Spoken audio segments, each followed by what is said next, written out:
Hello. Say hi for the record. Hello, record. Hi for the record. Sydney and Liza. Sydney and Record Liza. Enterprises. Okay, chat. Chat. Okay, audience. Welcome back to the Viravariety podcast. That's what I named it, the Viravariety podcast. Viravariety. Yeah, because part of my last name, Prosvirova, I just took Vera out of it and variety because sometimes I'm in a car, sometimes I'm on an island, sometimes I'm at the beach. So variety. On On an island, the island of Santa Monica. I love Monica. Okay. Well, I feel like for starters we should introduce yourself. Introductions. Hi. I'm just gonna act like I'm just talking to you. I, as you very well know, no, disgusting. But hi, I'm Sydney. I am an actor and writer and director. Very much artist. Looking to eventually move out of the States. Hopefully, in 2 years, the goal is to be working at the Globe in London and be doing Shakespeare. Yeah, just looking to make life as exciting as possible. And it's definitely living up to that standard so far. So, period. Opera singer. Crazy. And the multiple other hobbies you mentioned as we were walking. It's always a lore drop with her. It's always a lore drop. Mind you, we've only met this is our third time hanging out ever. We should start off, I guess, saying how we met. I feel like that would be a pretty good conversation starter. We can kind of just pass the mic. If you want to add some stuff. Right. So as Sydney said, we both share a passion for acting and writing and creating and directing. Everything. Multifaceted. Exactly. All the careers. Checkmarked. And so I picked up a little hobby of in my time in unemployment in these past 3 months. I picked up Backstage. For people that don't know what Backstage is, the 3 people that are going to be watching this. You know what? Hey, please, audience, love. Exactly. Backstage is a platform where you can basically apply for acting roles and just modeling, dancing, everything. performance based. Yeah, side gigs. And so the 1 out of 50 roles that I applied to selected me. It's safe. It's the acting job market is also tough. Yeah. And I was like, okay, I'm on my track back to being a stunt double in the new Terminator. Love. As I was previously, not to flex. And so I ended up in a random house in in Long Beach with this. Was it in Long Beach? Yes, it was in Long Beach. Oh, shit. In the house of a Westlake man who does TikToks for a living. You mean a Silver Lake man? Silver Lake man. What did I say? Westlake. Westlake. We hate Silver Lake. Oh wait. Well, we don't hate it. We should explain why we don't like Silver Lake men. Essentially, whenever you think of performative male, like the tote bag, the sunnies, the cap, the listening to Claro, holding a vinyl, drinking an iced matcha, because you don't subscribe to natural caffeine, whatever the fuck it is. I subscribe, and you should too. But yeah, just very the kind that Jacob Elordi gets flack for, Also, they all have the same fucking tattoos. Thing on Silver Lake men. I think Jacob Elordi. I would say he started the trend. You think so? I do, because specifically, I feel like the fashion didn't start showing up until after he started rocking a tote bag. And then I feel like once he started having his tote bag era was when all the rest of the men were like, oh, all these women are obsessed with Jacob Elordi, let me just dress like Jacob Elordi. And now we see performative males. Also, again, they all have the stupid ass little patchwork tattoos of they all have the same fucking look, which is so funny because I'm from a town called Fresno, and something I absolutely hated about Fresno was the fact that everyone dressed the same and everyone acted the same, and I thought by moving to LA that I would escape that. No, just a different font of it. Double it and pass it to the next person. Double it, pass it to the next person. Plus the matcha. Plus the matcha, which at least in Fresno I can fucking afford matcha. But not pay $16 for it. Oh, the inflation. I mean, do you want to continue explaining this? Okay. Basically, the Silver Lake man. Imagine he sees this, and then it's gonna be really embarrassing. But I think he was flirting with me and you. And the mom. And the mom. Anywho. He also had horrible breath. Right, the smell. Oh my god. When I was in a room with him, just working on the scene alone, mind you, I had to fix up all his scenes. Did you see the amount of times I was directing him? We all were, and he kicked the mom out. R.I.P. the mom. Anyways, it was for this short horror TikTok reel bullshit, honestly. To make a very long story very short, this guy makes revenue by making fake TikTok and Instagram pages, and he like makes these fake ghost stories, but he makes them look believable, so that way they drum up enough attention online that he can get money through comments and likes and shares. So he makes money through engagement, and he'll make like he said he has like 20 TikTok pages running at any given moment, all with different ghost stories. So like it'll start like a regular TikTok page, and then eventually will like slump down into this ghost story. So he had us like filming stuff in accordance to what he thought people were going to comment. Like, we're so breaking our NDA. Oh, can I just say the NDA was the most legitimate thing about all of this? Like, it was so like printed out, like 4-page format. Like, paying us in cash. I was like, I mean, damn. I mean, I prefer cash. The IRS was like, open up. No sahur. Taxes. Like, even my mom was like, is he calling you back? Is he calling you back? Because she thought it was some like professional bullshit. It was really funny.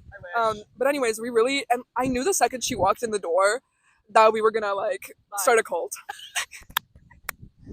I knew. I was like, I can't wait to start a cult on the Isle of Monica. Yeah, we hit it off. After the whole thing ended. Also, we were jumping out of windows. Okay, I keep breaking the NDA. Okay. Whatever. No. He's not gonna see it. We were jumping out of windows. 300 trillion views. We were jumping out of windows. We also got a shit ton of DoorDash. Oh. I felt so sick after all that food. Dropped at least $300 on DoorDash. Right, plus tips and everything. 6 boxes from the Hawaiian place. We got like 4 boxes from the Chinese place. He bought fucking at least 4 boxes of Portos, not including all the fucking sandwiches from Portos, because there was at least 8, and I know because I fucking counted. Oh, we ended up giving like half the food to the... No, we gave all of it. Most of it. We only kept like 2 I think boxes. we kept 2 boxes. We gave the rest to like a homeless man on the side of the highway. He was going to meet up with a bunch of other people, yeah. So we were like, I think we did the right thing. I mean, and it was definitely an experience at that. And then, here we are, 2 hangouts later. We actually came to the same exact spot last time for our second ever hangout. I love it. I wouldn't have it any other way. So romantic. We're gonna go partying for the first time tonight. We're gonna go partying. We're gonna go drinking on Lexapro. I might have to cut that part out. Don't do that. Yeah. Don't do that. That is not advised. Not advised. I remember last time because you're full of fun facts, we talked about these alien things, or you were telling me about a project that took place in, I think it was Vietnam, where they had like infrared glasses that they were seeing like goggles. Avatar. Would you like to retell that story for the audience? Oh my god. Yes, I would, because I wish I could like pull up the article, but I don't even remember what the fuck I was reading it on. But essentially, this is a very fun rabbit hole to go down if you're super into like government conspiracy theories, which, as we're seeing the state of the world right now, aren't so much conspiracy theories. Praying that this YouTube video doesn't get taken down. Correct. There were these goggles, or these like night vision, eyewear that were created for the battle in Vietnam, which should not have happened, by the way. And so we made a night vision goggle, or someone made a night vision goggle that used red infrared. And they found out that this specific version of infrared has the same visibility as the, how do I describe this? The things that make up our irises and the things that make up the way we take in visual through our eyes, these goggles operated the same way that cats' eyes do. Like, there was essentially a 1-to-1 remake. Like, when you looked through these goggles, it was the same thing as like having cat-like vision. And when these people were wearing these goggles, they saw these like gargantuan black figures that were like otherworldly, that were just like around us at all times, and it freaked the soldiers the fuck out. And like these creatures were able to like walk through the soldiers without interacting with them at all. So it led further into the theory of, whose theory was it? Wasn't Einstein's theory of relativity. It would have been Stephen Hawking's theory of multiple realities happening on the same plane.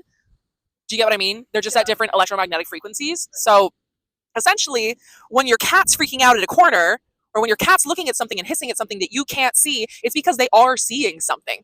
And these soldiers were seeing these same things. They are these like I don't know if they're interdimensional, but they're definitely intermaterial beings that are on the same realm as us, but do not interact with us, and we do not interact with them. And something about the way that this infrared worked was that we were able to see them.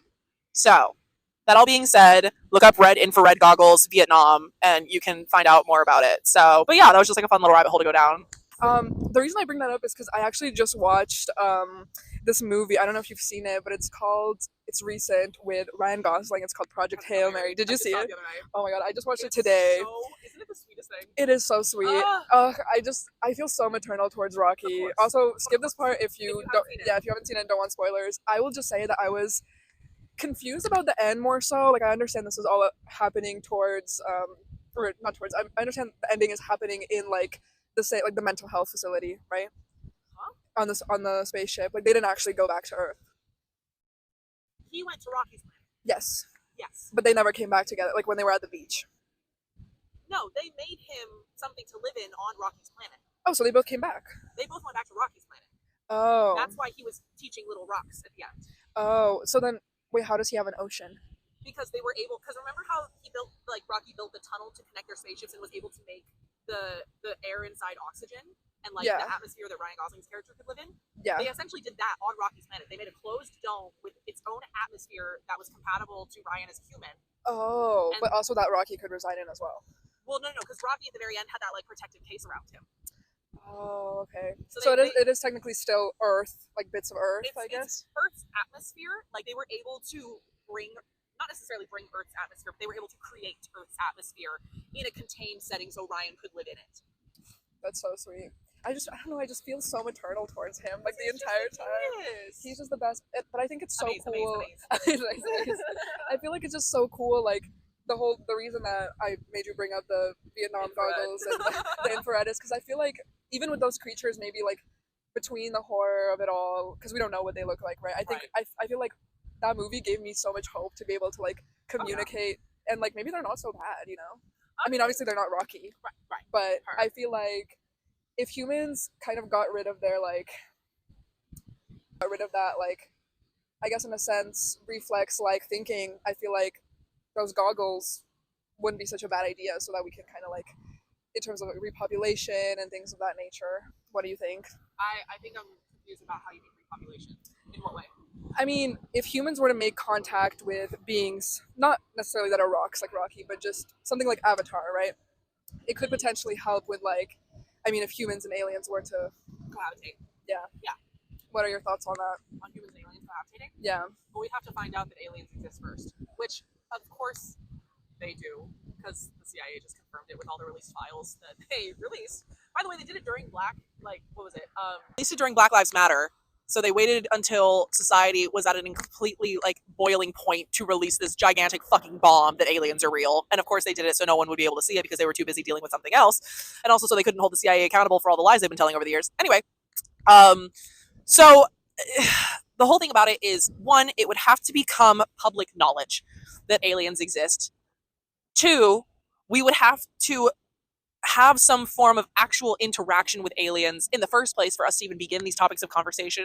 And then on top of it, it'd be like wrangling cats because you can't get humans to agree about anything. Like everyone is going to have such a different viewpoint of how it should be handled, because at the end of the day, like people are only their experiences and they are only the things that they believe. And if you believe that something is a threat to you, then you're always going to believe that it's a threat and you're going to want to neutralize said threat because you perceive it as a threat. Whereas if you have a mind of curiosity about it, you're going to be curious about it. But if you're growing up in an environment that is restrictive, aka the Bible Belt in the US, or, you know, highly religious societies, you know, they have a very closed mind approach. That's what breeds things like racism. That's what breeds things like transphobia and homophobia and, you know, all of these, you know, really terribly sad things, because there is such a lack of open-mindedness and such a lack of education and a lack of, you know, modern conversation about it, because they go, oh, I don't agree with it, therefore it's wrong. So imagine bringing aliens into that and trying to get someone that doesn't agree with you on anything on the same page as you about aliens.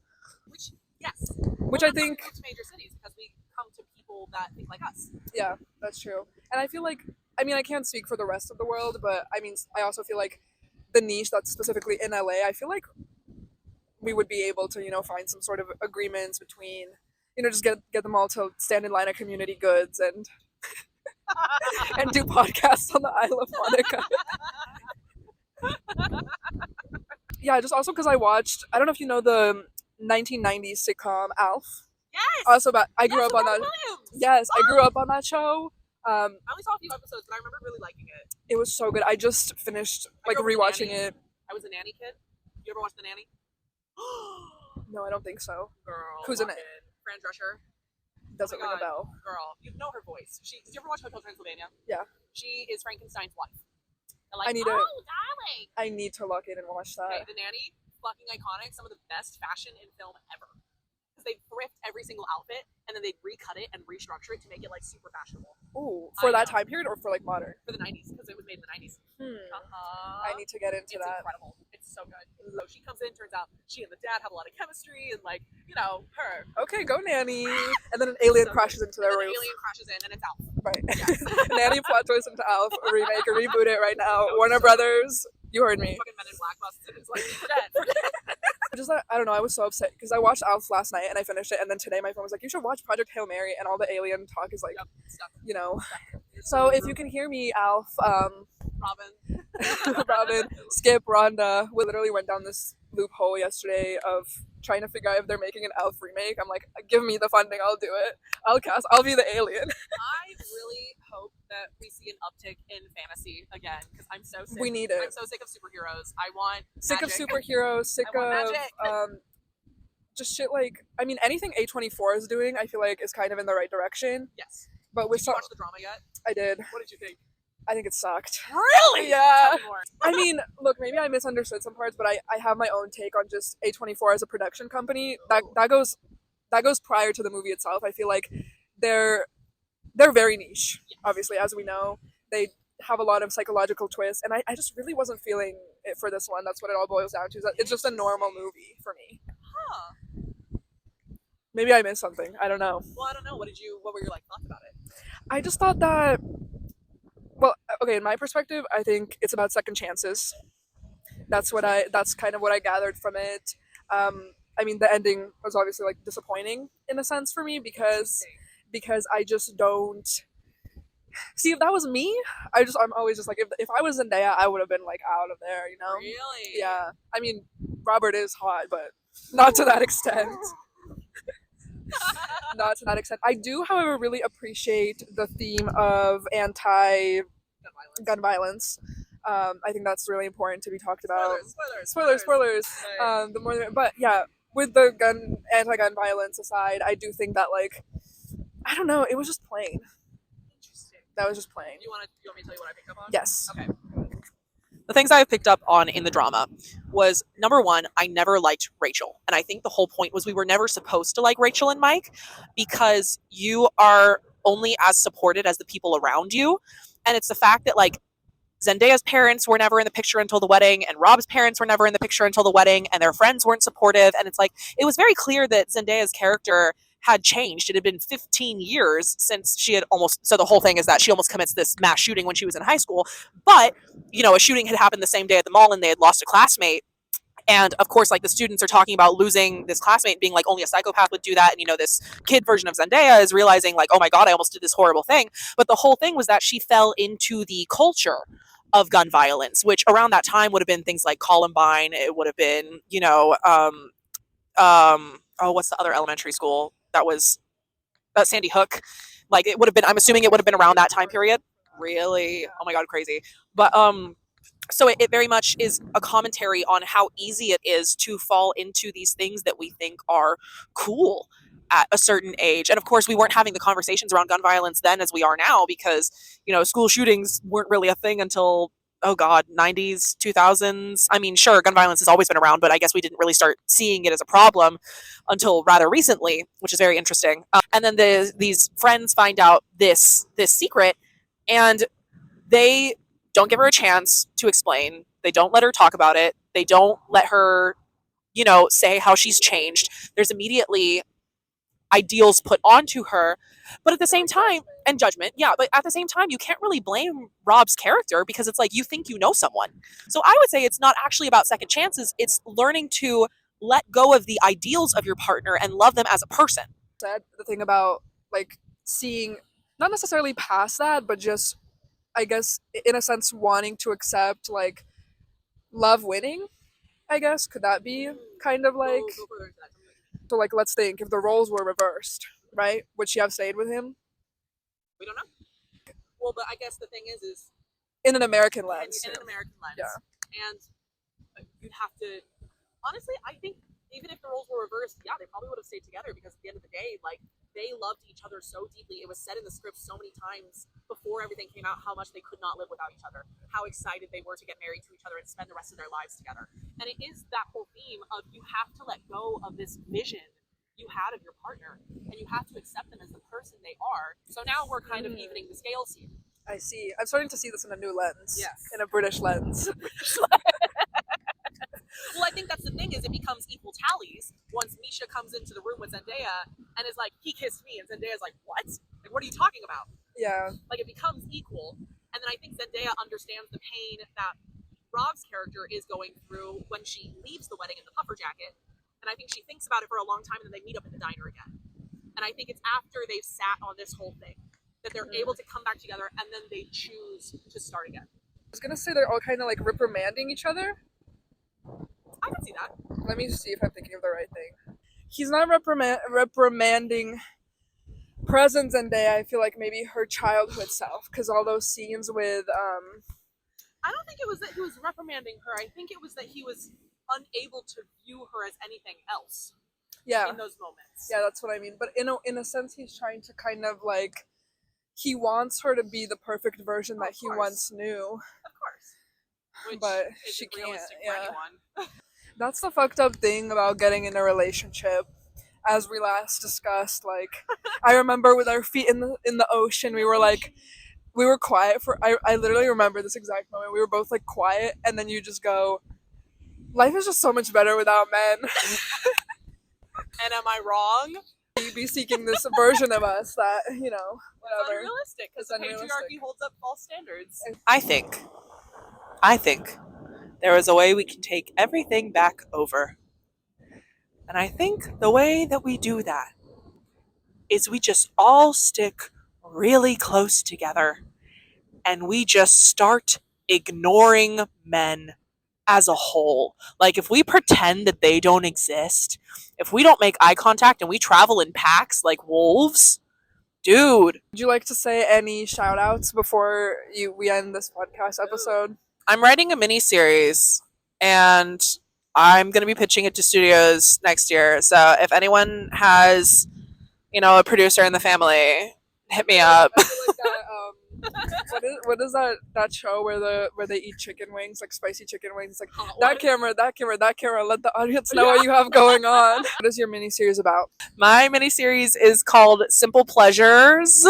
It is about being a woman in your early 20s or just being a young person breaking out of your family structure. There's going to be a lot of topics of what it means to build boundaries and to become a healthy person and what it looks like to fall into addiction. Hold for helicopter. Fox 11, would you like to be on our podcast? As Alf said, nothing scares me more than the Fox network. I just think that there's not many mediums that are made for young people to have something to look up to or something to look forward to or know that they're not alone through these journeys like addiction at an early age and what addiction looks like and how easy it is to fall in or how easy it is to hurt yourself through, forcing yourself into these situations because you become so insecure over time because you believe that you deserve a certain level of harm because you're not taking care of yourself, whatever it is. They're coming back. They want to be on the podcast. Yeah. So it'll be like Fleabag in terms of it'll be 30-minute episodes. Isn't it so good? Isn't it so good? It'll be 8 to 10 episodes, 30 minutes each, and it'll be a mini series. And it's gonna have great music because I have great music taste. So deeper than I ever dreamed of. Ooh, baby, you got me feeling emotions higher than the heavens above.